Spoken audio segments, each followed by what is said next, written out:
damn button. Already with the bullshit. This is the What's Next podcast, right? Oh, I thought I said the wrong name. Shit. Yeah. This is the What's Next podcast. Got too many fucking shit. Don't know where he is. What's Next podcast is Monday, 7 o'clock. Gang, gang.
This is What's Next podcast, the best and the worst unscripted show you're going to find around.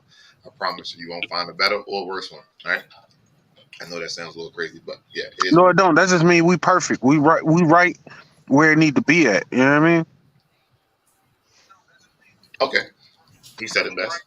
All right. So, hello.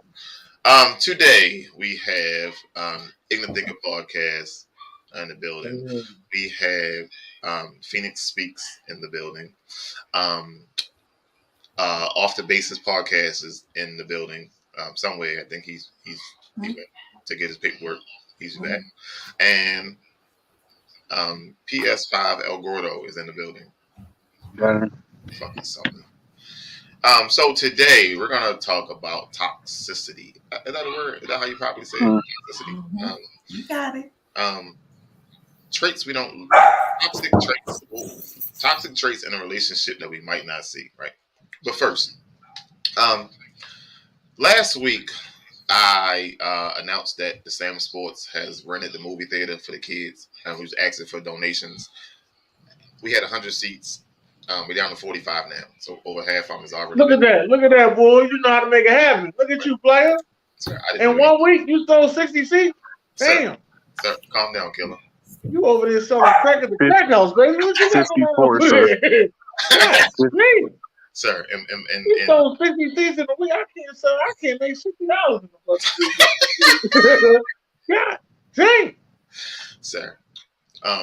So that's just a small thing that we did. Okay. So first I want to start with current events. Let's talk about how Young Jock fucked up. I'm sorry, messed up. He made a mistake. He made a big mistake. All right. Now this one cost him $1,800, but $1,800.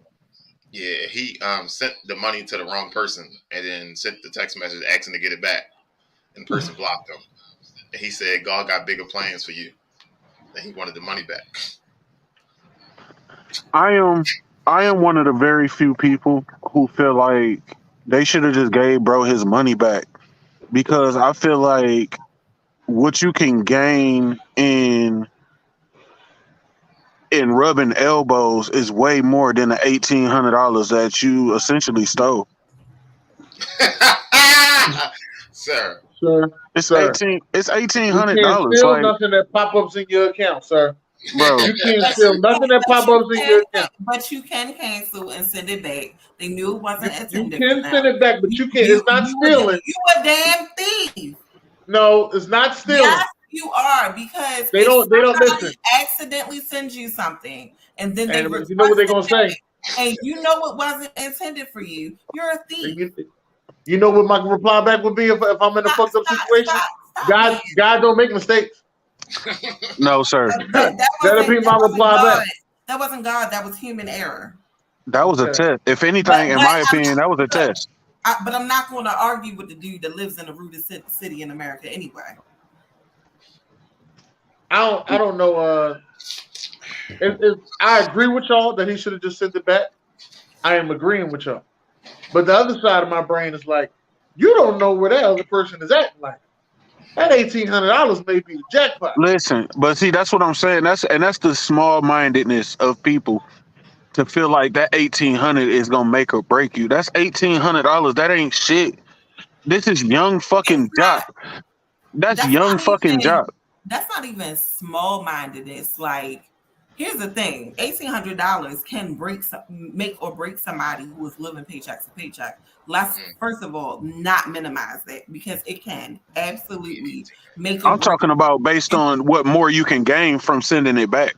Sir, let me finish my thoughts. I wasn't done finishing my thought. You know what? You're right. Go ahead. But I'm done. You sitting here arguing about $1,800. I'm done. If most people don't clear that in a paycheck. I'm sorry.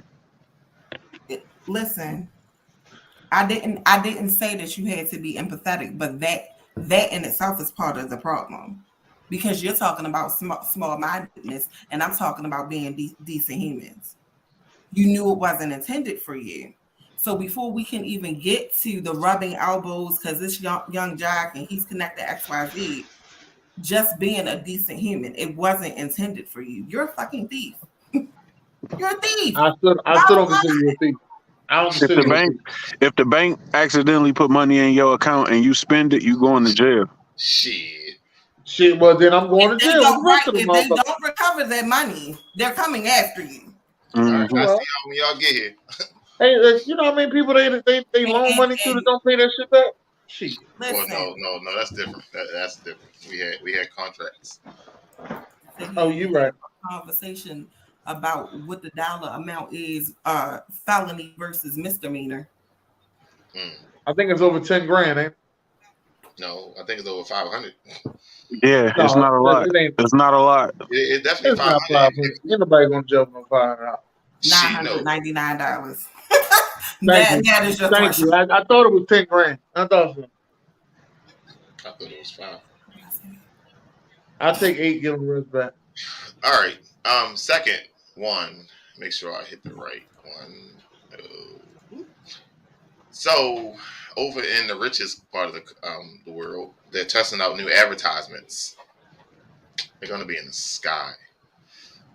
We'll have advertisements in the sky. Let me get to the exact words, the wording of it, so I can give you the facts. I should have had that. New advertising concept will turn the night sky into ads. People will see brands instead of looking up seeing stars. How do we feel about this?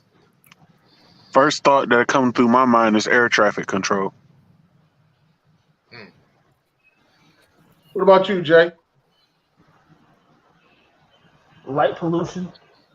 One way can see half the stars of the sky now. Shit. You ain't gonna see shit come fucking 4th of July, boy. So is that distracted driving? Yeah, absolutely. When's the last time anybody looked up? Yo, that's what I was gonna say. I was about to say that same shit. Like, how many motherfuckers look up? Like, I don't know. I am one to for sure look up all the time. I'm always looking up. Right, but listen, you don't look up now because it's not on your brain. But if I sit there and I say, hey, don't think of a pink elephant, that's the first thing you're going to think of. So now if you know some shit is in the sky, you're going to be like... BJ don't like the idea because it's going to block the UFOs. You ain't going to be able to see the UFOs coming in. We need to see them, surely. I sent you that video earlier of the people that was walking past the camera. Yes. Man, listen, they here, short. I'm trying to tell you. Matter of time for the attackers. All them guns everybody got ain't gonna kill them. We gonna find out. We definitely gonna find out. We gonna see. I'm trying to make friends with the aliens. I ain't trying to kill them. Or we gonna hit the great reset button. But yeah, I do got the double sunroof, so sometimes I do stop and just look up in the sky. Light flex. When my mirror clean, because the kids keep putting their hands and shit all on the fucking mirror, so I look up and see handprints instead of the clear sky. I only look up when I'm like out at night, which isn't often. I live in Baltimore, but I know the feeling. I live in Lowe's Chirac too. Don't worry about it. I know the feeling. Listen, in Baltimore, you better not look up. You better keep your eyes where you're going. Right, you got to look at the dangerous motherfuckers. That's why I'm in usually in the same location when I look up. I'm not outside with these hoodlums. All right, so I want to play this before we get to our topic of the day. This prank phone call I listened to the other day. Fucking hilarious. I was in the car dying laughing. I hope y'all find it as funny as I do. Dalton. What up, D-Man? I ain't see Dalton in a minute. All right, so I'm about to play it. All right. It's late. Get it in. All right, here we go. Cat dog. Child support is late. Hello? Hello, my sweet called. Yeah, what's up? What was this? This Preston, man. Me and your ex, man. We've been kicking it for the last 3 months. Man, I don't care about you and we not together. We not together. So why you calling me? Okay, yeah, no, that's cool right there. I understand all that. You calling me to tell me that y'all together or something? I don't care about what you and do. Me and not together. I don't give a damn about what do. Okay, no, player. I understand that. What I was calling you about was, you kind of behind, like 2-3 months on the child support, man. And I told I was gonna handle this. What? Well, I told her I was gonna handle the situation, So nah, I don't need you to handle nothing.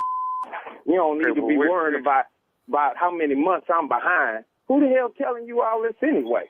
When can we expect another payment is what I'm asking you. First of all, don't you ever call my phone with that. You understand me? Don't call my phone, man, because I'm worried about my daughter, man. I ain't trying to handle no situation. I don't need you on my back, and I don't need you on my back about no damn child support, because I do for my daughter, man. So don't call my phone with that, okay? Okay, well, let me ask you, is you working right now? Man, say, listen here. What's your name? Preston? Yeah, Preston. What I'm saying is you working right now. Preston, I do whatever it takes to take care of my daughter, man. So don't you worry about my job security and what I'm doing. Okay, well, okay. Can I just come? Why not just come by there whenever you get paid next time, so I can pick up, the child? Man, you don't need to come by nowhere. I tell you what, yeah, Preston, you bring your around. You come, I'm gonna give you directions right now. You bring your on over here, cause I want to see your calling my damn phone, talking about my damn daughter. Hey, man, we looking out for the well-being of the baby, man. That's what we looking. What you think I've been doing ever since she came in this world? That's what I've been doing ever since she got here. Been looking out for her well-being, and some come just getting a picture. You want to tell me about my daughter well-being? It's crazy. Why is you 3 months behind then, man? Matter of fact, I do everything I can for my daughter. So for you to sit up here and call me talking about I'm 3 months behind, I don't even keep up with that. I send money when I can. I do for my daughter. I do for my daughter before I do for myself. So if I ain't got it to send, that mean I ain't got it at all. But give me a second and I'll go get it. But don't be calling me about my daughter, man, talking about I'm 3 months behind. Okay, well, look here. First of all, I ain't working right now. So we really need you to go on and get the money over. What? Hold on. You ain't working, but I'm out here hustling. You calling me about some money? But you over there laying over. Both of y'all need to get off y'all and do what the hell I'm doing. That's what I can't understand. It's two of you, but it's one of me. And you want to come to me with that? Man, I told I was going to handle this situation by being behind on this, this little child support situation. That's all I'm saying. I need you to go on and give me a date, man, on when we can expect a payment. Okay, I'm giving you a date right now. Bring your over here right now and come pick up the payment. I got it for you right now. You just tell me what kind of car you drive so I know. Because I don't want to bust the wrong that pull up in my driveway by mistake. I do everything for my daughter. My daughter don't have no wants or no needs. I put shoes on her feet, clothes on her back, food in her stomach. I do everything for her. I don't need you at all. My daughter don't need you at all. I pick her up from school every day and take her to her grandmother's house. So I don't want to hear about no 2 or 3 months behind, because she ain't with I can see if I went 2 or 3 months and she with Okay, listen, man. That's another thing what me and talked about. We're not going to need you to be texting. The Baltimore Symphony Kennedy assassin. What if I told going on? You'll hear a story. I'm going to be getting her from the school when she get Man, you out. done lost your I wish I would catch your up in my daughter's school. You ain't picking up my daughter, man. I don't even know who the hell you are. I told you my name is Preston, man. Man, I don't give a about no Preston. I'm telling you what, man. I don't want you nowhere near my daughter. That I'm going to talk right now, because I don't want you nowhere near my daughter, man. You understand me? I don't want you nowhere near my daughter, man. If I catch you near my daughter, I'm going to whoop your ass. I'm going to let my daughter know. If she me and the baby is getting along fine, man. All I'm saying is we just need you to send the money, man. You and yeah, I'm glad y'all doing good, because she anyway. But don't put my daughter in the middle of it, man. Man, I'm just happen to be in between jobs. That's all, man. Well, you need to get off your and look in between your cheeks and go find you something. Find you a manhood sitting up there probably on the couch eating up all her Pop-Tarts and I've only had 2 of them Pop-Tarts, man. That's all. You ain't supposed to be having none of them, because I bought that for my daughter, man, and I don't appreciate you eating none of that over there. You need to get off your and feed yourself like I do. I feed myself and my daughter and probably your. Let me say this here, man. I just want to talk to you about our child, man. Our child? That ain't your child. That's my child. I'm taking the responsibility. You ain't got nothing to do with her, though. You ain't got, hey, say, man, don't you ever say that, man. Don't you ever say that to me, man. That is not our child, man. That's my child. Let me tell you something, man. Let me tell you something. Put your ear to this phone real close, man. I'm listening about my daughter, man. I'm trying to handle this like men is what I'm trying to do. You ain't been here the whole time. You trying to walk up in here and talk about our. I'm her daddy, man. I'm just trying to be a good stepfather, man, and get the child support. Stepfather, y'all got to get married first. You ain't no man. Say, man. Say, look. I'm gonna talk to and handle this. I guarantee you. No, hold on. No. You don't talk to no more. You understand what I'm saying? You talk to me. You're dealing with me. I told I was gonna handle it. So you're gonna make me mad now. Like I done told you, now you don't talk no more. I talk to whenever I want to. We got a child together. You just got in the piss. Don't you call no more. You don't talk to ever. You talk to me from now on. You talk to Preston. I'm gonna talk to and I'm gonna have this dealt with. Trust me. Hey man, let me tell you something. You don't call man. You deal with me. Do you understand what I'm telling you? I'm not dealing with you with a thing. You hear me? The only thing I'm gonna deal with you is my foot up your. That's how I'm gonna deal with you. Look here, I got one more thing I need to say to you, man. I don't want to hear nothing else you got to say, player. I done heard everything you had to say. Let me tell you something, man. You want a job? We hiring right now. I'll put you in with the man in charge. I'll get you a job. Nobody want to work with you, man. I don't like your attitude. You need to work with somebody because you ain't working with nobody right now. I got one more thing I need to say to you. You listening? Man, say what the hell you got to say, man. This is Nephew Tommy from the Steve Harvey Morning Show. Man, I don't give a damn. Say, man, I don't care who you are. I don't play about my daughter, man. No, it's Nephew Tommy from the Steve Harvey Morning Show. You just got pranked by your cousin Kendrick, man. Oh man. I'm going to kill this. You all right? Oh, no, man, because I don't play about my daughter like that, man. That's my... Listen, that man was so sincere. And everything he said was fucking true. And he was trying his best to keep his shit together. And look, Dennis over there fucking laughing and shit. Sir. he got to leave people the fuck alone, yo. Hey, Carlos. You heard motherfucker Carlos. That motherfucker said only at 2 Hey, Carlos, why you shaking your head, Carlos? Because it's just crazy how people still fall for that shit. Because motherfuckers don't watch the show. When you ain't watching the show, you don't pay no attention to shit. If you want to sprint to the spot, you don't see it coming, got you. But if you listen to the, I'm sorry, don't watch. I meant to say listen. If you listen to the show, you'll know one day he's gonna get you. I'm unprankable. I'm unprankable. He's been doing this shit for about 15 years. That shit was wild, bro. I'm unprankable. You can't prank me. Yo said our child. That motherfucker lost it. He fucking lost that shit when he said our child. Our child. He said, so motherfucker, you got to get married first. Yo, he cocked that motherfucker and said, I don't want to hit the wrong person when you come in my driveway. I was driving, I was like, hold on, what the fuck was that noise? Wait a minute. Well, he said, you probably sitting on the couch eating all them Pop-Tarts. He said, man, I only had 2 Pop-Tarts. That was fun. That part was funny. All right. So topic today, toxic relationships and things that we might not recognize. A relationship can be in your house, at work, at school, your neighbors. There's a lot of different things. There's a lot of different areas we can swing this month. But do anybody wish to start? Or y'all want me to start? Toxic work relationships. I do. But with that being said, I give the people that work remotely, shout out to y'all. Y'all got it pretty good over there. Y'all ain't got to worry about them toxic. Y'all ain't got to worry about them toxic ass coworkers. It's some motherfuckers that actually come to work. That's not true. To fuck with other motherfuckers. Like I really believe it. I don't know if it's some people out there in the world that ain't had a nice day in their life. I really do believe that. There are some people out there that ain't had a nice day in their life. Won't even say good morning, just walk right by you. Like, terrible. I ain't gonna say no more because I think my coworkers watching. They're gonna know who I'm talking about. Speaking of that, when I go and pick a motherfucker up, if it takes me 10 minutes to get to you, you got 5 minutes to come outside. It's only the people going to work.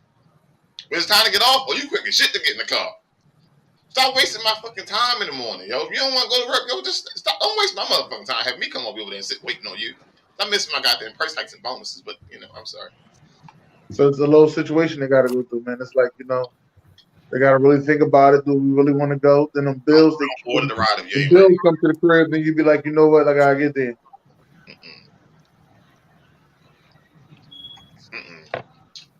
That's the toxic work relationship. And them snitching ass coworkers. I forgot about them. Them snitch bitches. Forgot about them. Snitching to get your position, but yet they get you fired. They still don't get your position. Fuck out of here. Sir. Are you done? I had a guy like that at a job I previously had, and dude looked like fat bastard to me. And he had the brownest nose in the entire office. Like, if he sucked ass any harder, he would have left a hickey. Do I really want him to repeat that? No, not at all. Okay. Can we get focused on these? Because this fucking Dennis just. I'm sorry, Dennis. Wayne. I feel like on the serious note though, like, a lot of times you really don't know that you are in a toxic relationship until you get out of that relationship and look back on all the bullshit. You fucking know. Fuck that. You fucking know. You know. You fucking know. You know. You just with it. But you fucking know. You know, when people operate in chaos, Dennis, they don't see their chaos when they in it. Like, people are so used to chaos, they don't see it when they in it. You sitting there looking at them like, bruh, I know. They don't see it. Operating in chaos. People do it all they the like time. it. Sound like they like it to me. So,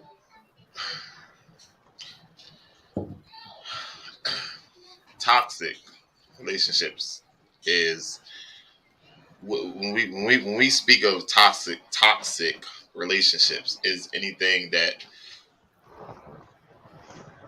has a negative effect, or is it things that I guess make you look bad? Because some people can deal with certain things, other people can't deal with certain things. So this is my life, and this is how I choose to live my life, and this is no, baby, he gonna fucking kill you. It's time for you to fucking go. Or she gonna kill you, sir. It's time for you to fucking go. But I'm in love. But I'm in love with this situation. So the verbal disrespect, stealing your money, disrespecting your children, disrespecting your children, like that shit. That should be most people. That's most people cut off. Relationships are learned behaviors. So if you're in a relationship, marriage and family relationships, and they don't see a problem. Oh. That's that operating in chaos I was just talking about.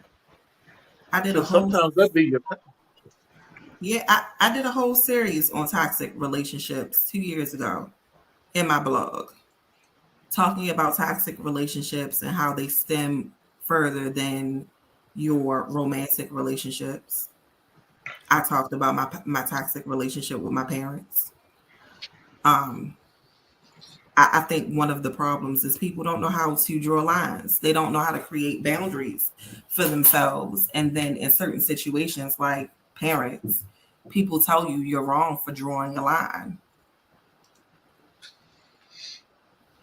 People will tell you quick, you only had one mother. You're right.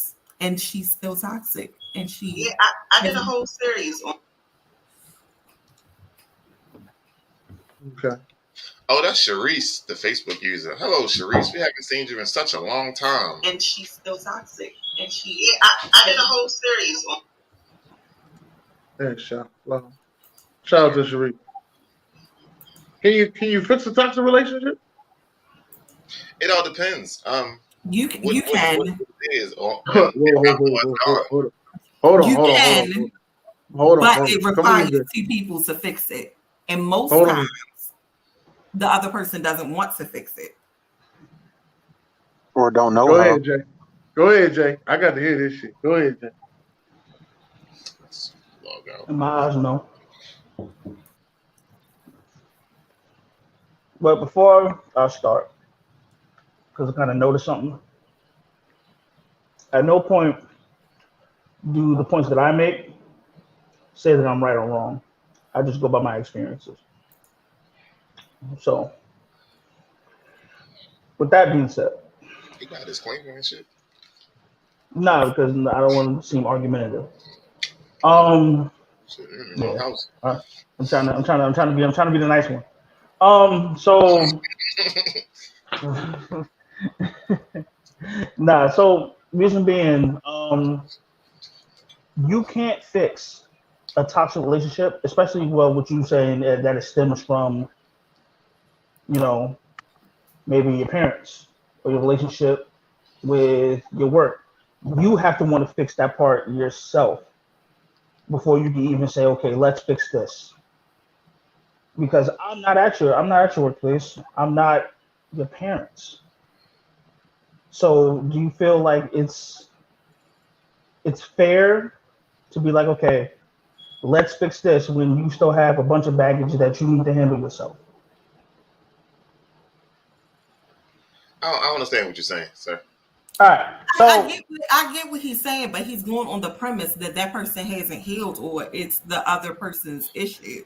Because sometimes when you're in toxic situations with people, it's not necessarily something that you did. These things can stem from things that you did or things done to you or things that you allow. When you're in toxic situations with your parents, most times it's things that you allow because they're your parents. And then some people are just assholes. You understand what I'm saying? So that's why I say you can fix it, but both parties have to want to come to the table and fix it. And a lot of times the hardest thing to do is convince somebody that something is wrong when they don't think something is wrong. Ooh, that's the hardest thing to do. Now you preaching. Especially when you're talking about the relationship between a parent and their offspring, because I'm not going to say child, we're all adults. And depending on how you were raised or how your parents were raised, It's just a cycle of toxic behavior. Because, I mean, some people talk to their children crazy. I would never talk to my children that way, but that's a whole nother conversation. I didn't know my name was Jared until I was in 5th grade. But go ahead. Wait, what? Time out. No, I understand that. So much and so little at the same time. I understand that all the way. Trust me. Like, I know, like, when people be posting, it's a post on Facebook that pop up every once in a while. And it be like, what's the nickname that your family gave you? Like, and I always look at that shit like, damn, my nickname always been Little Motherfucker. No, I had a good nickname. I can't say that. I never had a nickname. Hey, you're BJ. The fuck? Your real name was Brandon. That's not a nickname. I just made it on Facebook one day because I wanted to change my name. And so nobody's ever called you BJ through your life? No. I just made it on Facebook and everybody called me BJ. That's how I know. Like on the football field and the coaches be like, "Hey, coach, hey BJ," and that's how I know you know me from Facebook. You don't know me from real life. I know you in real life, and I call you BJ. When I got to the Hawks and shit, I kept saying Sarah so much. Now they call me Sarah. Yeah, you need a shirt to say that. I got two now. Shout out to my guy, Trigger, got me a hoodie that said Coach Sarah on it. I didn't ask for the hoodie. I told him I didn't want no hoodie, and he got it anyway. Shout out to my guy, Trigger. That's a good thing. You need it. But so now, if we're talking toxic relationships, I'll be the one to kick it off.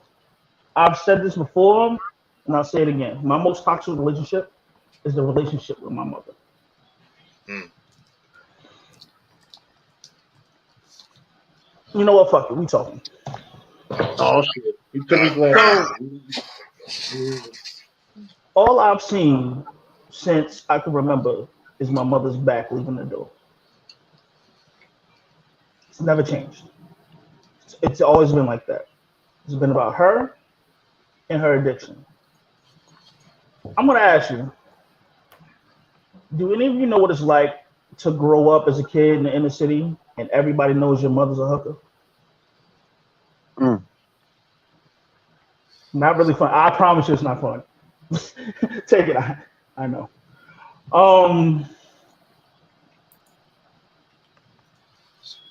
Do you know what it's like to then be sent to an old lady in your family? And this kind of has something to do with what you said, Phoenix.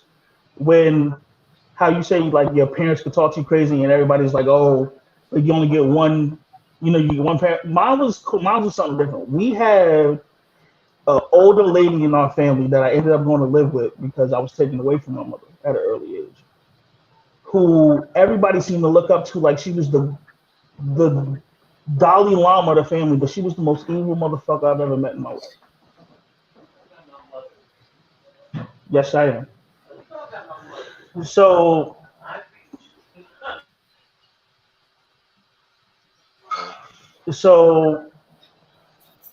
I mean literally the most evil, bruh. The hardest I've ever been hit is by this lady. And I've been in fucking hundreds of fights in my life. I'll tell you a quick story just to give you a premise of who she was. You know, when you live in the projects, people pee in the elevator, right? I'm all of 7 years old. I have new sneakers. My sneaker laces are untied. We get in the elevator. I get in the elevator with her. And my sneakers are untied. And they're in the pee. I don't notice it. She does. She says, tie your sneakers. I look down. Oh, hell no. My sneakers are in the urine. I'm not doing this. I said, tie them. I look at her in her face. I say, no. She clips me. I fall face first in it. This is the evil lady. But then here's the shit that pisses me off. Everybody in my family looks at her like she's the fucking goddess angel, and I'm looking like, are you fucking kidding me? Like, are you kidding me? You know, in our community, we have a tendency to put toxic Black women on a pedestal anyway. And I know I'm getting ready to strike a chord, but I go for broke every time. Because that's beyond toxic. You know what I'm saying? What you're telling us is abuse. Hold on, no. But I'm gonna tell you where it stems from. Because, like I said, we talking, and I'm not gonna. BJ, you're kind enough to put me on your show. I feel like I'd be doing it injustice if I wasn't 100% truthful. Oh, I was scared for a second. No. She had her own issues throughout her marriage, and things happened to her. Shout out to Sharon. To a point where she didn't like men. Like, she just hated men. But now she has to raise a young black man who in turn she fucking hates. Mm-hmm. So, needless to say, I was a victim of a lot of shit. A lot of people wouldn't know it because I'm all happy and smiles, but I've dealt with this shit took 30. It still takes a toll on me. Where I deal with shit and shit triggers me. You know what I'm saying? So like if all right, like my whole stance on medication when it comes to medicating your kids, you know, for behavioral, I speak from experience. That shit wasn't nothing. Like, you're trying to convince me that I was crazy at a fucking young age when I was just a kid.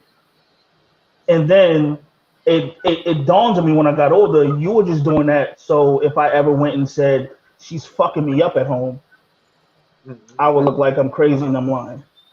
There was also the money. Oh, absolutely. Oh, well, I came with a check. At that time, you know what I'm saying? Like, that's how they look at it. Right. At that time, if you took the pills, then you went along with the system, then you get the check. Then, yeah. Yo, so now, do I strike you guys as if I'm crazy at all? I'm probably the most patient. Depends on what we talking about, but I'm gonna leave that alone. Yeah. But when it comes down to it, and then I end up after she dies, right? I get sent to my aunt, who played the mind game, and which was fucking worse. I remember one of the first things my aunt telling me was, pick a vocational school. You're not good enough to go to college. You're telling the fucking 10-year-old this. That's about to go into high school. 10, 11, at some point, I think I want to call 11, going 12, whatever. You tell a kid this. So how is that conducive to raising a kid? And then you also got the quote of, oh, I was done raising my kids. I'm doing this as a favor to my dead mother. You tell this shit. Like, you tell this shit to me. This is shit. These are things that have been said to my face from a person. Absolutely, Sharon. You know what I'm saying? Like, these are things that I'll never fucking forget. So, you know what I'm saying? Do you have kids now? Absolutely. Yes, I do. Have you broken that cycle? Absolutely. I don't hit my kids at all. Like, I don't hit my children. I don't yell at them. We have conversations. I can't, because if I do, I feel like I feel like having a bad day, then no, I don't hit them, but I don't pop them and none of that. But most of the time when I start yelling, like, my issue get across, so I really don't have to hit them. Every now and then I'll bow one time real quick in the middle of his chest, pop, surprise, motherfucker. Yeah, but I'm just, yes, sir. Listen, I didn't know that you went through all that. I did not know this show take it down. I told didn't I tell you this shit was going to get dark? Because I knew what I was going to do. So I have some similar stories, but I'm not at that point when I would just come out and start speaking like that, like, sir. Because I've always felt, whenever I said if I ever had to do it, because I always used to be like, I'm not telling nobody nothing. Now I have no problem, because it's like, if I don't say anything, I'm protecting these people. Right. Like you'll never be held accountable. Like one of them is dead. She'll never be fucking held accountable for what she's done, and that's what pisses me off. I'll never get I'm sorry from her. You know what I'm saying? But then I still get every December 2nd, oh, blah blah is the greatest lady I've ever met. Oh, I try to mold my life like hers. And something. I'm like, she's the shittiest human being I've ever fucking known. And these are my family members that I'm close to. Like I'm close to them. And they're saying this shit. And that shit hurts me so much because it's like y'all are gonna sweep under the rug because y'all know. Y'all knew this shit. And nobody said nothing. And y'all are still acknowledging this lady like she's a hero when she was never that. Well, real quick, let me lighten the day a little bit for you.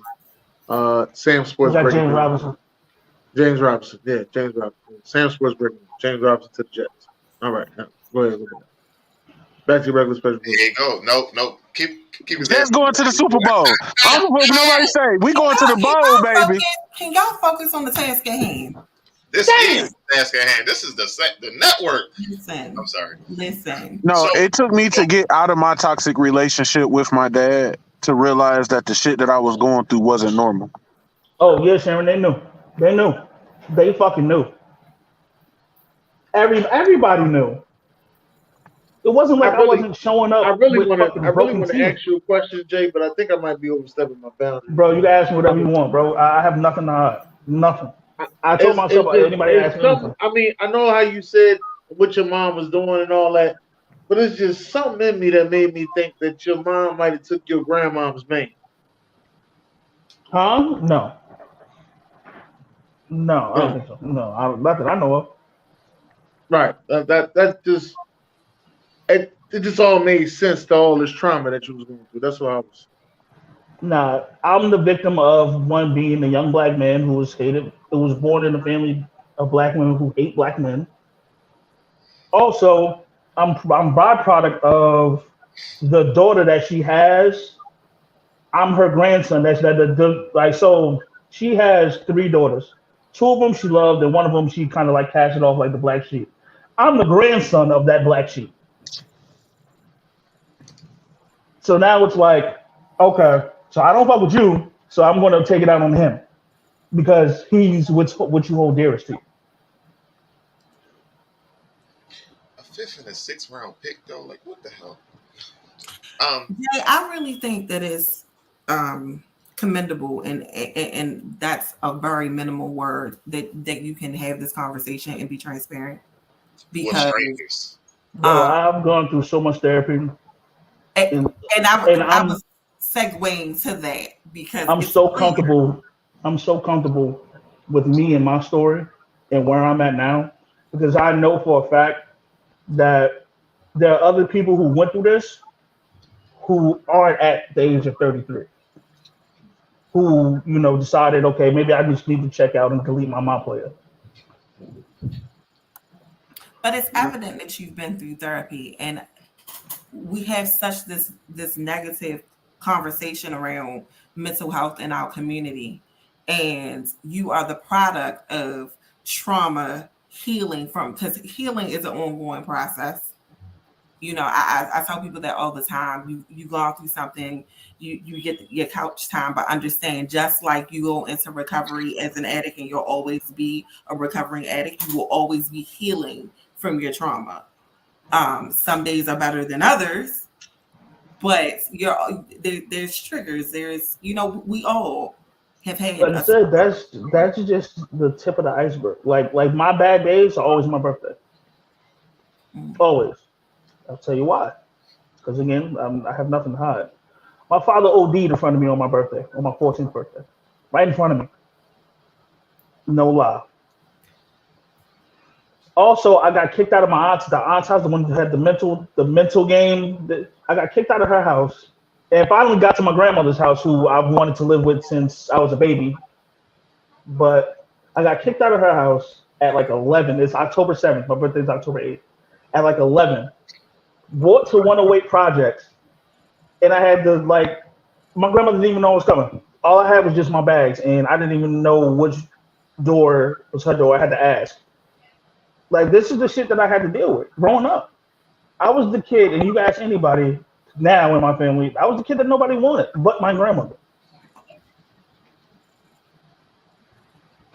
So we was the kids that nobody would watch because our mother would drop us off and never come back. Drop off. Boy, look, I ain't seen my mother fucking. Well, I've seen my mother recently, but gone.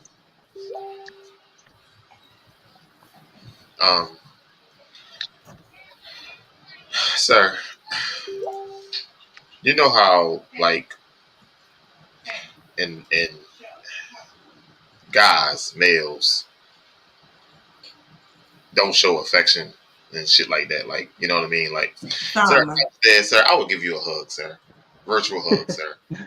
You know, but also like this shit. I'm all scene, but sir, I was told in it gives me peace, but I also have PTSD from this type of shit though. Like, so in my marriage, she would always get mad that I seemed like I was so nonchalant, like I didn't care. But my thing was like, I'm not going to go off about us not being able to pay a bill. I'm not worried about that because I know, like, I've seen bad. Like, I know what bad is. Us not being able to pay a bill this month, that's not at the top. Like, we could be fucking homeless right now.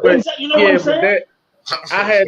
I had the same situation with that, and I had to learn that, you know, I'm not going to say all women, but there are some women out there that's like, yo, I could do bad by myself, but I can't be flipping when I got a man with me. Facts. That's also facts. But my thing was that I had to learn that how I feel, how I compartmentalize it, how I handle shit, other people don't do it that way, and I have to be empathetic to that. And that took me a while to do. And then I still haven't learned how to come home and talk about what the fuck I did during the day, because obviously I ain't really give a fuck. I'm home now. That's just how I've been. I'm home, you know. Like I really ain't give a fuck about like literally, like I don't like coming home talking about work that for real. That's just something major that happened. But there's a lot of women that I have bumped into that's like, yeah, well, we want to know what you've been going through. No, fuck that. I got paid for what the fuck I went through. That's cool. I'm not talking about it because I ain't getting paid for it now. Like, shit. I had to learn, like I was saying earlier, like I had to learn when I got out of the relationship with my dad that the shit that I learned wasn't normal shit that everybody actually does in life. So I had to regrow up. And one of the things with being married that I've had to learn how to do is communicate. And not only communicate, but communicate effectively and also in a way that the other person understands. Not in the way I understand, but communicate in a way that somebody else understands. Because I've always been I said what I said the first time. Like, I don't like repeating myself. I hate repeating myself. But they want this is like what we said when we had the thing that we said last week. Like, we had to, like, especially the way we grew up, you know, we had to unlearn the survival tactics that we learned growing up. Facts. Because we're grown now. Now we have responsibility. Our responsibility is not just our own self. We got kids. We got wives. You got people you're responsible for. So therefore, you can't carry those same tactics or those street tactics and so on and so forth that you learned growing up. Just the art of survival for yourself. It's not just about you no more. And that shit is hard to unlearn and then learn something new because you're like, this shit took me. This is all I know. Right, I had to unlearn. I had to unlearn survival and learn how to live. I adjusted, but I adjusted differently. I adjusted like the feelings that I had was on the back burner. You know what I mean? I had a bad day today, but who gives a fuck? Should the bills still do? You still got to worry about the kids' school. You got to take care of the household. So who gives a fuck if you had a little bad day, got an argument with somebody? Nobody. Who gives a fuck? Nobody gives. That's the way you just fuck. Nobody gives a fuck. My wife gives a fuck about that shit. Those are the things that when I was in a relationship that they wanted to hear. I really didn't want to talk about that shit. I really didn't want to talk about that shit. You got to move on. But like Carlos said, over the years, I have learned it's not about you, Brandon. Just take a deep breath. Just say it again. Say it one more time. Okay, just say it again. Take a deep breath and just go ahead. That's why I told you. That's why I told you. My next relationship, I'm getting them big ass police boards, putting it on the board. No need for me to say it again. It's on the board. The board's in the room. Effective communication doesn't need repetition either, fellas. If you're communicating and she didn't understand what you said the first time, clearly you didn't explain it in a way that she understood. But that's a two-way street, because a lot of times we are oftentimes listening to respond versus listening to understand. And when you're listening to respond, and I'm not speaking just of men, I'm speaking of people. When you're listening to respond, that's where the problem comes in. Every single time. When it comes down to it, we're taught that the world doesn't give a fuck and it doesn't owe us anything. So we're so used to it, like nobody's going to care if my boss yelling, and that's what's crazy. Like, but we're just so used to it. Right. You know what I'm saying? The world does not care. However, you don't have to wear that on your shoulder. When you are in a relationship and the person that's laying next to you doesn't care, that's where the problem comes in, because the world does not care. However, when you couple yourself to someone and you find a person that you're laying next to, supposed to be in the trenches with, when they don't care, you got a problem, a huge one. And those are the conversations that are you could do that all by yourself. Because I don't have a problem being broke as long as we can figure it out. I don't have an issue with being mad as long as we can work through it. But the minute I feel like I'm in this by myself, you are going to leave me alone. So, I had an issue once when I wanted this. She did this. So I felt as though she don't care because that's not what I said. And then we got into a little thing about that. But it's different understandings. And again, stop for a second, reevaluate the situation, and start the shit over. Try it again. Because in all honesty, like she said, like you may not have said. You might have said what you said, but you didn't say it in a way that other people can understand. You probably just blurted that shit out the first thing that came to your fucking mind instead of being thoughtful about who's listening to what you're saying. That's a big thing right there. Different background, different experiences. That's a big thing. The way some people was raised really shows when you've been in a relationship with them. Like, yo, who the fuck taught you some shit like that? What? Because when you raised in struggle, and when you raised in love, those are two different conversations. Two different conversations. And like he was just saying, he was raised in trauma. so he probably, you know what I mean? I'm not sitting here picking on you, but you probably was with your girl, and then next thing you know, she's like, "Oh, what the fuck is wrong with this nigga? Need help." Like, that's probably what she was going. Like, this nigga need help. And I know I was like, that's what you thought was something. I've had an ex-girl. No. One of my ex-girlfriends tell my face, yo, you know, your house could be burning down around you and your demeanor won't change. And I've been called a robot too. Don't feel bad about that. I've been called a robot but the thing is it like my face does this, but in my head I can't fucking stop I can't stop the thought process of what's going on. But that's probably a trauma response though. Yes and no. It depends, because I'm like that too. But I'm not a panicker. That's stupid. I don't. That's the thing. I don't panic. And I hate people that are indecisive. And I learned that indecisive people actually trigger the hell out of me. Like, I gotta go. I have an issue with the fact that you want me to respond how you want me to respond versus how I'm responding. Oh, child. Say that again. Say that again. The way that other people respond. And this is I'm guilty of that. Number one issues that I have with couples when they come to me for coaching. You cannot make this man respond the way you want him to respond, darling. He's only going to respond the way that he can. And what he cannot do as the head, because I'm just assuming this is a traditional role type of relationship, is lose his mind and he has you to take care of. That's crazy.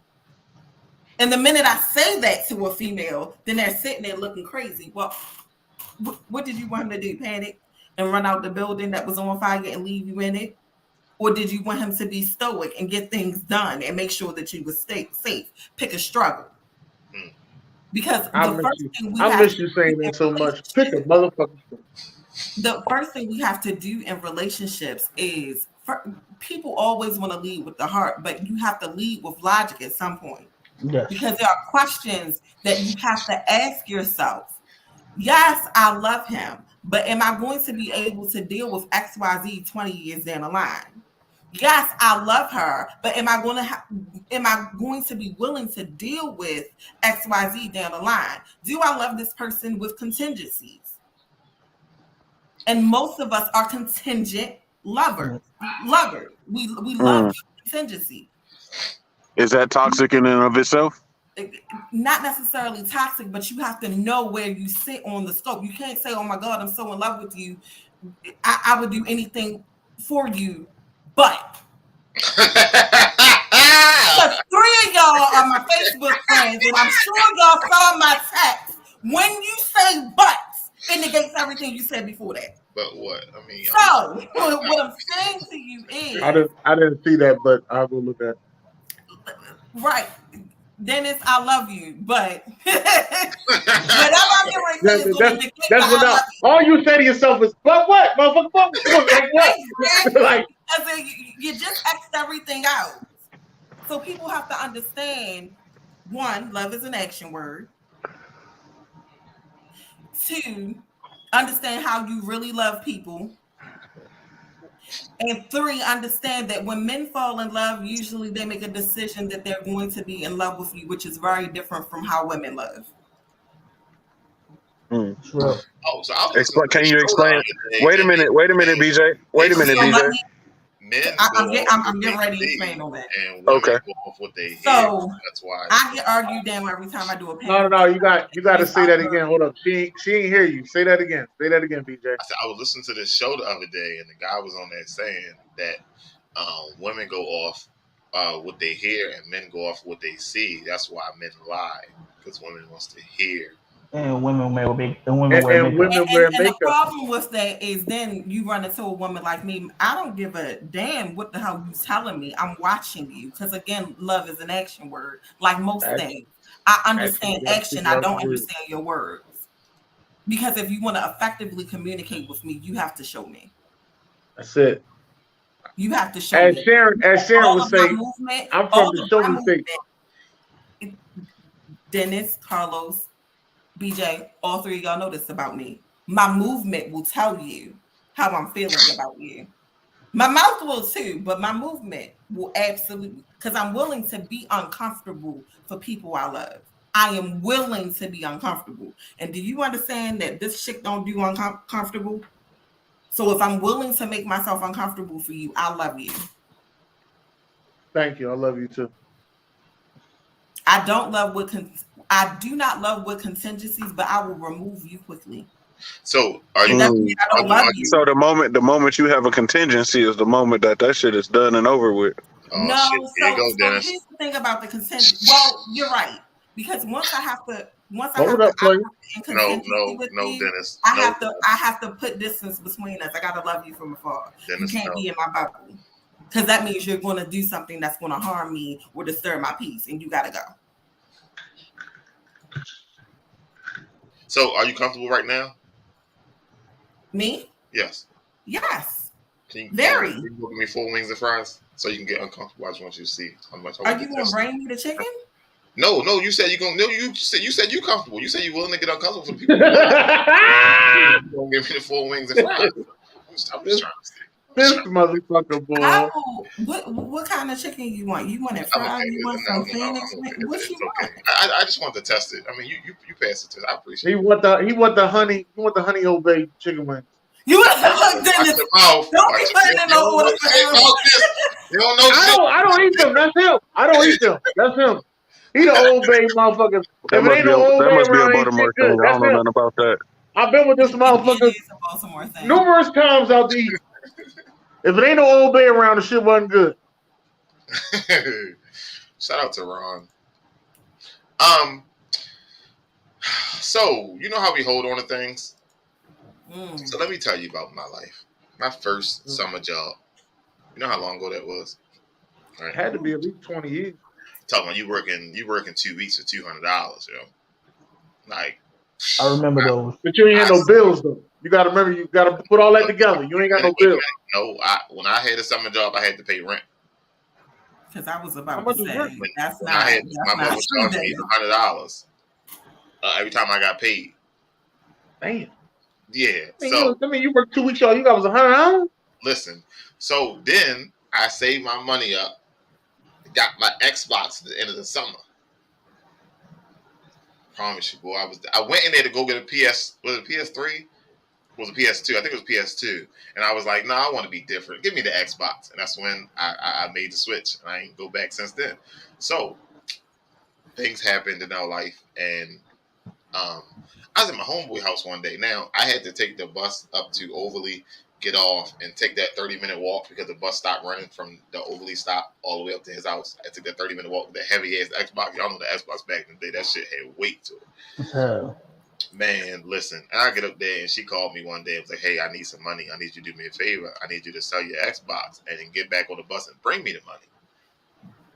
And she was like, I'm going to give it back to you at the end of the week. And as a kid, you can't say no. Negative. Fuck that.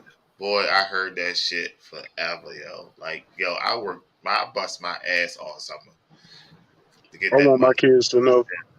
And then you can always tell me no if it's out of your scope of understanding or believing or whatever it is that's out of your scope of. You can tell me no. At least your parents asked. My shit was just taken. My shit was just stolen. But I was already gone. So at the end of the week went by, I ain't say nothing. The next week went by, I'm like, hey, I mean, what's up? I need to get my shit back. And it was like, oh, we all got to make sacrifices for our family. So wait, time the fuck out, right? Yo, like, I just been holding on to that shit. That shit still make me mad sometimes when I go back and think about it. And it's just like, yo.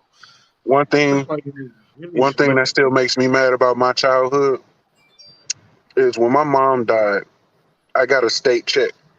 Every month they sent me a surviving son or whatever. I don't remember what it's called, but they send you a check when a parent dies.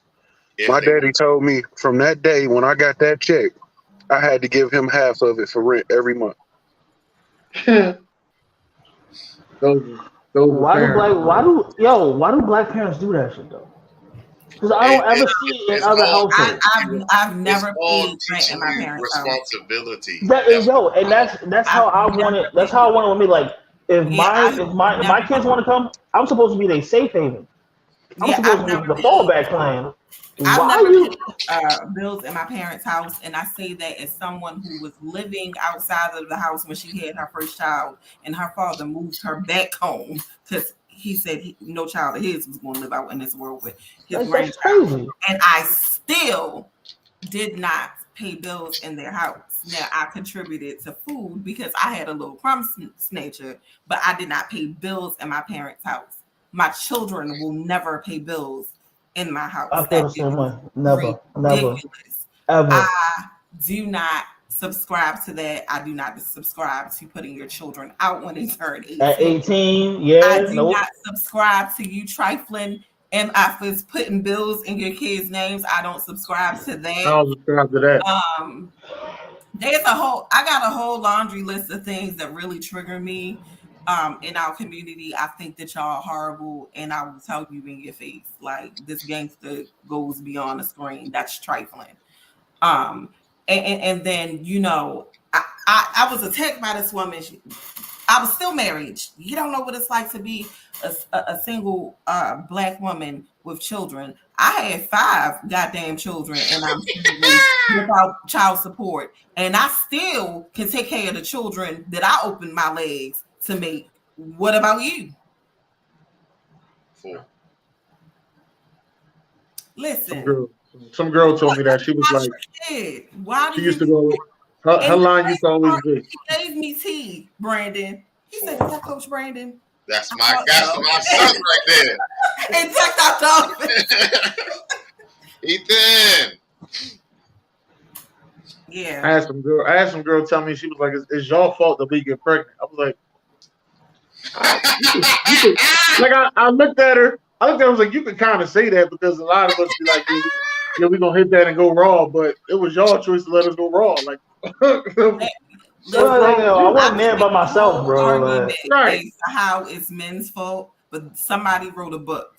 But my whole thing is, you won't get me with the open door. I know that.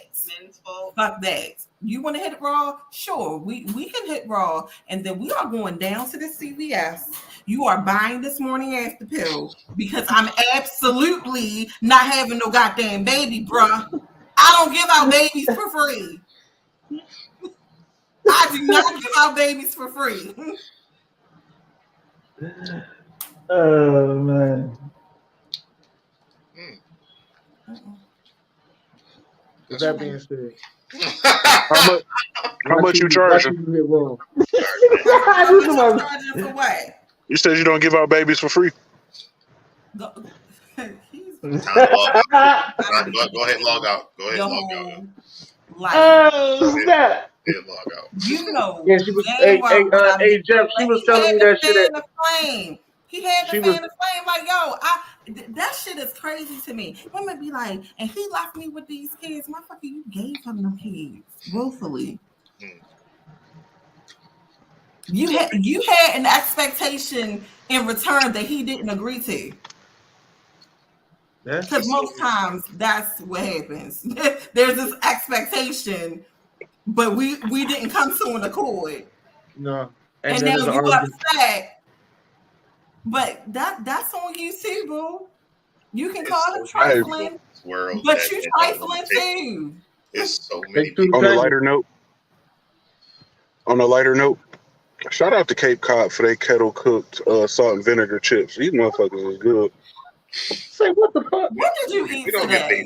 What did you eat today? Did you give out free endorsements? Like, no free advertising. What is wrong with y'all? It is so many people in this world that don't want to take responsibility for the situation that they are in. There's a lot of people like that. It's always somebody else's fault, yo. Like, this might have happened. That's a red flag. That might have happened. Yeah, but every time you turn around, it's not a red flag. Motherfucking person. That's a red flag. No, that shit is on fire. You're the fuck on fire if you can't take the fucking. You're the fuck on fuck a red flag. You the fuck on fire. Absolutely. That is a bona fide red flag. When you come in contact with people who are in messed up situations and they can't tell you anything that they could have done to make that situation better as adults, that's a red flag. Because you grown. Who was doing what to you when because you're allowing it? They say that's narcissistic. Absolutely. That narcissistic behavior. Absolutely. Yeah. Because there's so many extremes of it. Because I hate a victim. I hate oh my God. They just man, you ain't lying. They cry that victim shit all the time. All the time. Why me? Why this happened to me? Oh, check you. Maybe you need to talk to you. You ever try talking to you? Yeah. You know what's so crazy? You don't even like you. You ever notice that? You don't even like you. Absolutely. Because if you're letting people do things like that, or you're letting people mistreat you, you have a bigger issue than the other person. Fact. That's the internal issue. Which goes back to what Jay said about your healing. That's the mouth. Hey, Jeffrey. I mean, yeah. All the time. Shit. Oh, I hell yeah. know some grown men blame all the girls they know. Yeah, man, this one went right for this. That one. Hold up, player. What was you right for? This ain't about me. This That is about reminds me. them. My daughter asked me why me and her mother weren't together, Ooh. and this is how I knew How old is she? I was a total different person. My daughter's 9. This is how I knew I'm a total different person than who I used to be. I told her the truth. I'm like, yo, I couldn't keep my pants up, baby. She's like, what you mean you couldn't keep your pants up? I was like, Daddy likes your mother and everybody else too. And she was like, huh? I'm like, look, Daddy had multiple girlfriends. Your mother was just one of them. She's like, did mommy know about this? I said, absolutely not. Woo, Lord. But it's true. Not until you tell her. Not until you tell her. That's what I said. The orange juice all at the same time. Listen, when you have to have hard conversations with your children, and I've had to have several hard conversations with my children, and I tell people, my mother gets upset with me, but my children know who I am. And I know who they are. But I find that when you admit that you have flaws to your children, they're so much more willing to talk to you. Here's the shit that fucked me up. After I had that conversation, right? I'm thinking my daughter's gonna be like, oh my God, you're such a bad person. And she's like, oh, okay. And then because I understand so much more. I'm like, wait, that's it? I was ready to ask, do you think she fully understood, or she was just saying? No, okay. She fully understood because her follow-up questions were crazy too. Her follow-up questions were crazy. She was like, so did mommy know that you had? She's like, did mommy know that? I'm like, nah, she found out. She's like, how long did this happen? I'm like, shit, how old are you? Like, I don't know, it's funny now, but it wasn't funny when I had that conversation. That shit was tough. But I found myself having a lot of tough conversations. More tough conversations with my son than anything, because he's the oldest. So it's like, he'll ask questions like, okay, well, are you and mommy ever getting together? And like I have a knee-jerk reaction. I'm like, fuck no. But I was like, oh wait, right. No, Fatty.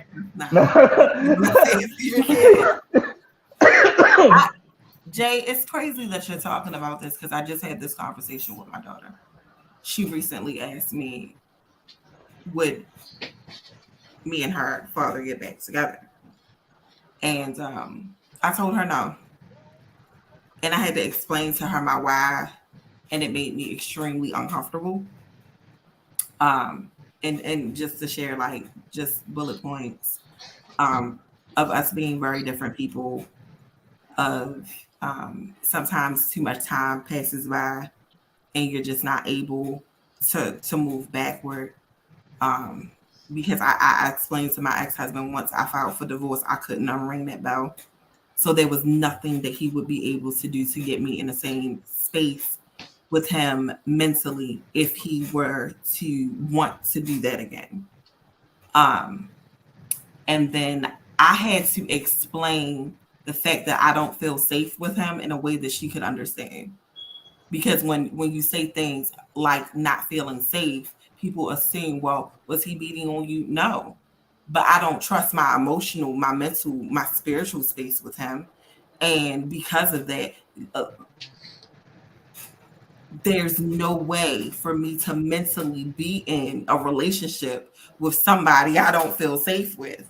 When safety, like, you know, we always say men are providers, but I need you for my safety. Like, that's my number one thing. If I don't feel safe, we're never going anywhere. I don't feel safe. So that's a no for me. And that was a hard conversation to have with my daughter about her father. It's exactly. But the thing is that, you know, when I had to have that conversation with my daughter, her mother was a blessing when I met her. She just ran into the bad version of me. Like, if I was to meet my child's mother now, I married her and all that. But I met her back then when I was still going through what I was going through. And I'm like, I ran her through the ringer. And like lo and behold, she's an angel. Alrima, I love you if you're watching. Love you so much. But it's just knowing what I know now. I had to tell my daughter, like, yo, it was me. It was me. Your mother did nothing. Your mother was an angel. I was the devil. I did this, and that. I stayed overnight at Chick's house. Your mother pulled my credit card statement and saw the hotel bills. You know what I'm saying? So like, well, look. But that's a red flag in itself in relationships. So red flag number one is dealing with someone that isn't healed. But red flag number two is the person trying to save the person who is not healed. She never knew. And I was gonna hide it. Listen, she knew. If she was laying with you and she was loving you like you say she was, she knew. But she loved you enough to deal with the potential man that you could be versus the man that you were. Now, I don't know if she knew that psychologically, but that's what was happening. Yeah, she's always been a fixer. She's always been a fixer type. Like she's always and fixers tend the olive to branch have their person. own issues that they need to contend with. Because when you deal with people with those kinds of issues and you're constantly trying to fix them, that is a version of people pleasing. And that is rooted in something. So you're working together then. Yeah. Listen. What you mean is the whole way together, but like doesn't even know it. You're talking about toxic behavior in itself, and it's so normal. We were feeding off each other. Yes, exactly. You're talking about, because what's happening is when you're dealing with two broken people, you're constantly triggering each other, inadvertently or directly. You cannot be in a relationship broken. And I tell people all the time, especially women, when you are dealing with these men and they come in and they fix you, and I just want to thank him for loving me at my worst. That disturbs my soul. Because there was a lot that man there was a lot that man had to endure. There are a lot of things in you that are still broken, but there are band-aids on it because you're dealing with a good man. But if he flipped a coin, you're gonna be triggered and spiral out of control. Wow. So when we have these conversations about dealing with people in relationships, you have to understand that healing is very pertinent to having healthy relationships, period. Yes. Because here's the thing, we're never going to be like perfect versions of ourselves, so to speak, untraumatized, because even if you don't have childhood trauma, there has been trauma in your life as part of life. Now, whether it's deep-rooted or shallow, doesn't matter. We all have our own traumas, triggers, right? Not to cut you off, I'll let you get right back to it. No, go ahead. The reason why I went and sought out therapy and went and sought out just self-help books and so on and so forth, because in my relationships, in my past, there are always what ifs.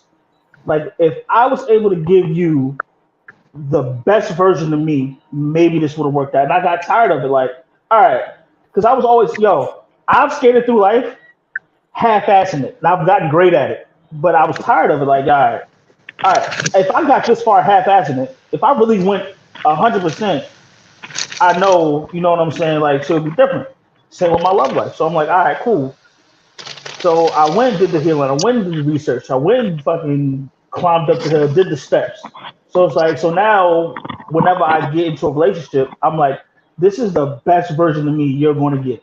And if it doesn't work, there's nothing I can say that I didn't do to make it work. I gave you the best version of me. And if we just don't work, we just don't work. You know what? Something I tell my wife often is I'm doing the best that I can right now. Facts. Right now, based on everything that I know, I'm giving you the best that I have at this moment. It can get better. It could get worse, but hopefully it do get better. But right now, this is all I have. Tell him, Jeff. Absolutely. Like, so when I divorced, I had to put a pin in a lot of relationships for me, both platonic and, romantic, because there were things that I had First word you said again? For me. I had to learn who I was again. I was married 14 years. I had to learn who Letitia was as a single woman, as a mother, getting comfortable with myself, which was very hard, by the way. You had people that was there with you, though. Huh? You had people that was there with you. You were right there. I was there. You were right there with me. Dropping off cases of water. Dog ate the damn halls. Bro, shit. this ain't about you right now, bro. People, right? There you go, trying to save the moment. Always trying to be a super saver, motherfucker. Keep talking about you, super saver, motherfucker. Damn. Listen. I'm just going to leave BJ alone. People often ask me why I'm not jaded. I'm not jaded because I did the work. I'm not jaded because I did the work. And I understood that at the end of the day, it wasn't me. At the end of the day, it wasn't me. That version of Letitia is dead. She had to die. That Phoenix concept comes from rising from the ashes because I had to do a lot of work and stripping myself down and being comfortable in my bare form was the most uncomfortable 18 months of my life. Facing my demons, facing my imperfections, learning how to say that I'm not okay because I'm everyone's sounding board. Learning how to say I'm not okay. Pushing people away when they needed me, but I needed to be here for myself. Those were things that I had to learn how to do and be comfortable in doing it. That's hard. But when you do the work, sometimes you got to put it on vibrate, set that shit to the side. You know that you were one of few people that could get a hold of me in that time period because I wasn't answering my phone for people. Yeah, for me, I wasn't coming outside. I wasn't interacting with people. My family saw me scarcely. I'm sure that I need therapy and I need to start therapy and stuff like that. But I feel like even though like there are things that I haven't worked out, I feel like the best thing that I've learned in life is understanding.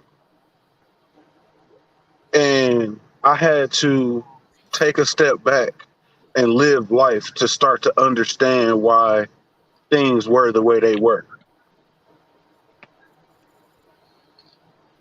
And that might be a cop-out. You know what I'm saying? That might be, giving somebody some crutches that don't deserve it. But at the same time, for my healing process, I had to learn to understand.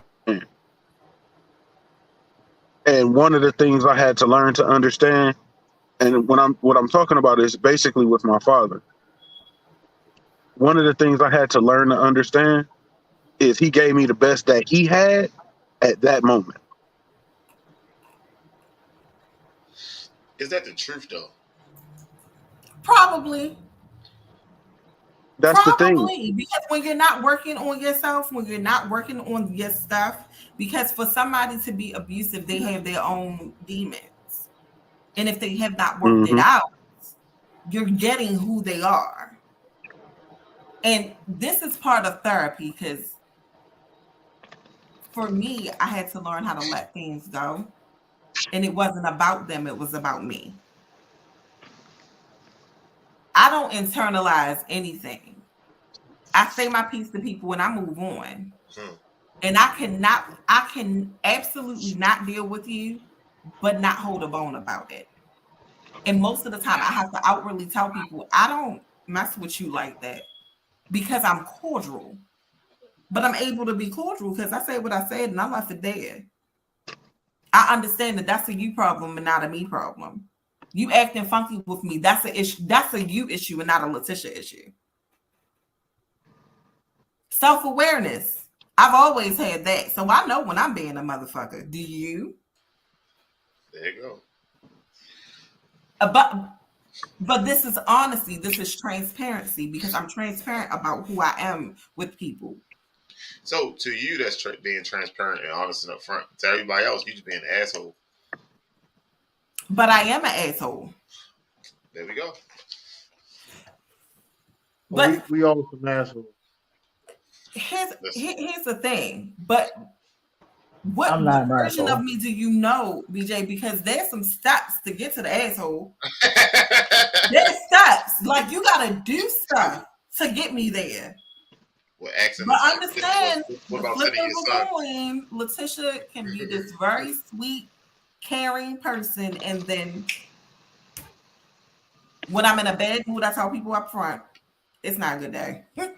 You may not want to talk to me. Most people proceed, but what I'm saying is people are never blindsided by what they get from me because I'm very transparent about where I am in that moment. I'm very transparent about how I feel about people, and I'm willing to have a conversation because I often talk about myself in the third person when I'm in a group setting, Jeffrey. I oftentimes open dialogue with people because I feel like you should be able to say whatever you want to say to people respectfully, of course. Respectfully. That's the key word. That's the key word. That's the key word. Respectfully say what it is that you need to say. Don't sit there and be like, oh, never mind. Be a fucking adult and say what it is that you need to say, but say it in a way where you're not trying to tear somebody down. Like if you don't like something that somebody said at that moment or you disagree with it, disagree. Talk about it. Have a conversation. Don't sit there and fucking, oh, fuck that shit. No, don't do that because you're not going to get the results you think you're going to get. And then it's okay to say, look, I'm not okay to have a conversation right this minute. Right this minute, exactly. Because that's the other thing. People want to have, no, I'm going to deal with this now. Well, how? Because you're hollering, and it's the first time you yell at somebody, they're going to start yelling back. That's not effective communication. That doesn't work. Doesn't work. Like, take a beat.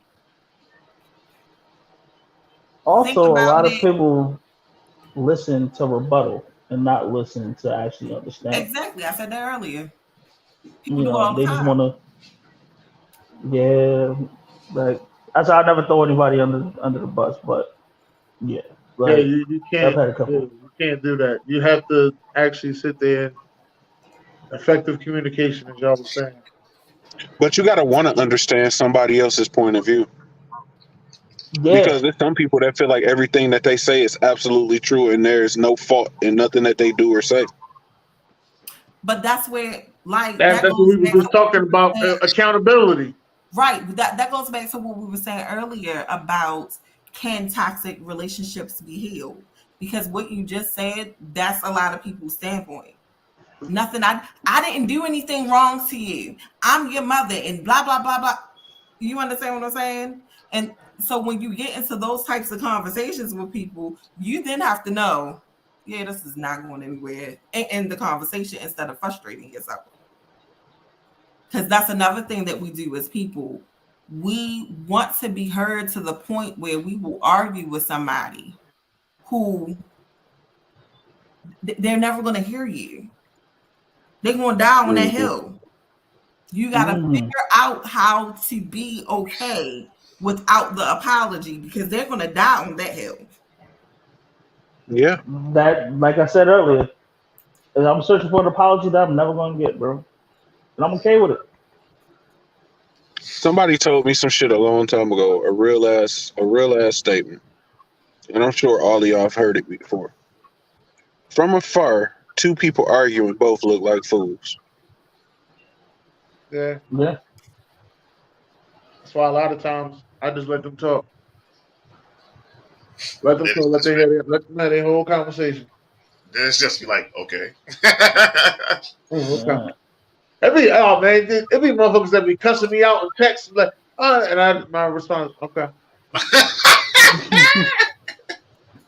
said that a full paragraph message, and you just be like, okay. Yeah, no, they give them the one letter.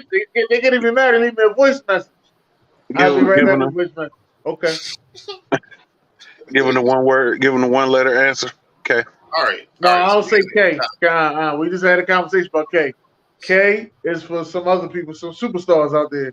K is not for no grown ass men. My God. You better put the O on that joint. OKAY. All right, so it's way past gone now. But I didn't want to stop the conversation, so went on and got the extra time. So yeah, all we did was toxic. I think we just did more toxic families and relationships. Listen, it works. That family, that's a relationship. Familiar relationships is still a relationship. We want to thank Phoenix Speaks for coming on today with us. Thank you. Yes, it was so great to see your beautiful face. We want to thank Jay for opening up, and hopefully he can sleep better tonight. Sleep great every night, brother. Hey man, I do want to tell you. I definitely want to tell you that I appreciate you. You know what I'm saying? Sharing your story, man. That's what's up, bro. That's just the tip of the iceberg. I gave y'all the highlights. I didn't give y'all the shit gets darker, but fuck it. That story. If my story helps somebody else, I'm good with it. You should write about it, bro. Yeah, you should write a book about it. Might as well make some money. Might as well make some money off the shit. Hey, listen. Yeah, might as well get rich off your pain. He said, "Whoa, what?" Then it said, "Holler at me." Nah, I ain't saying no. I'd rather him get his own bag, man. Just don't act like you don't know me when you get that bag. That's all I'm saying. Don't act like you don't know me, man. I don't need no money. I just need to be in some special places, see some special people. That's all. All my cousins that I babysitted over the years, when I found out they got a job, yo, I need that 20-piece nugget, shorty. Let me holler at me, shorty. I need that 20-piece nugget. That's it. He's being serious, though. Nugget. That's 20-piece. Didn't he just say? Didn't he just say he ain't gonna charge his kids to live with him? Did any of your family members work at hip hop? Huh? Did any of your family members work at hip hop? No, hip hop. Shit, I'm family there stealing fucking chicken. All right, that's it. That's all we got to go. Dennis. God bless. Good night, baby.